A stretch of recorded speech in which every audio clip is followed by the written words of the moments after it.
علیکم لرنرز، اللہ تعالیٰ نے قرآن مجید میں فرمایا ہے یقیناً ہم نے انسان کو بہترین صورت میں پیدا کیا ہے۔ وہ خالق و رازق تمام جہانوں کا رب ہے جو اپنی عظیم اور مقدس کتاب قرآن مجید میں انسان کو بہترین ہونے کا دعویٰ کر رہا ہے۔ اس دعوے کو ہم کیسے جھٹلا سکتے ہیں جب رب کائنات نے انسان کو بنایا ہی بہترین ہے اور اسے تمام مخلوق پر برتری بھی عطا کر رکھی ہے؟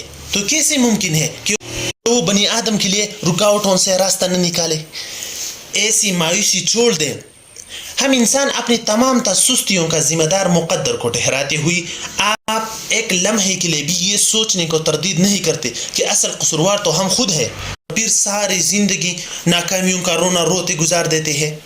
ان کو اللہ تعالیٰ نے سوچ دی، عقل و شعور دیا، اس کے لیے زمین پر اپنی نعمتوں کو پلایا، پھر بتایا ہے کہ اس کے لیے دنیا و آخرت میں وہ سب کچھ ہے جس کے لیے وہ کوشش کرے۔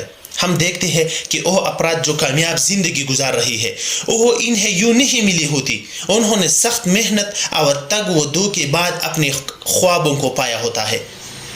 کامیاب لوگ اپنے اندر کامیاب ہونے کی تڑپ کو کبھی مرنے نہیں دیتے، حالات سے سمجھوتا نہیں کر لیتے، خود کو مقدر کا لکھا سکا پڑھ کر مطمئن نہیں کر لیتے۔ ان کی زندگی مسلسل محنت کی فقیر ہوتی ہے۔ آپ دیکھنے اور کامیاب ہونے کے لیے ضروری نہیں ہے کہ آپ کے حالات بہت اچھے ہو، آپ کے پاس بہترین مالی وسائل ہو، یا یہ کہ آپ بہت ذہین ہو، بلکہ کامیابی کے لیے ضروری ہے کہ آپ کو حقیقی معنوں میں کامیاب ہونا چاہتے ہیں اپنے آپ کو کہ نہیں۔ پاس کامیابی کے سوا کوئی دوسرا راستہ موجود تو نہیں ہے، ہیلے بہانے کرتے رہتے ہیں۔ آپ کی زندگی میں کامیاب ہونے اور بننے کے سوا کوئی ایکشن نہ ہو تو آپ دیکھیں گے کہ سخت سے سخت مشکل میں بھی آپ نہیں روک سکیں گے اور مشکل وقت آپ کو روک سکیں گے۔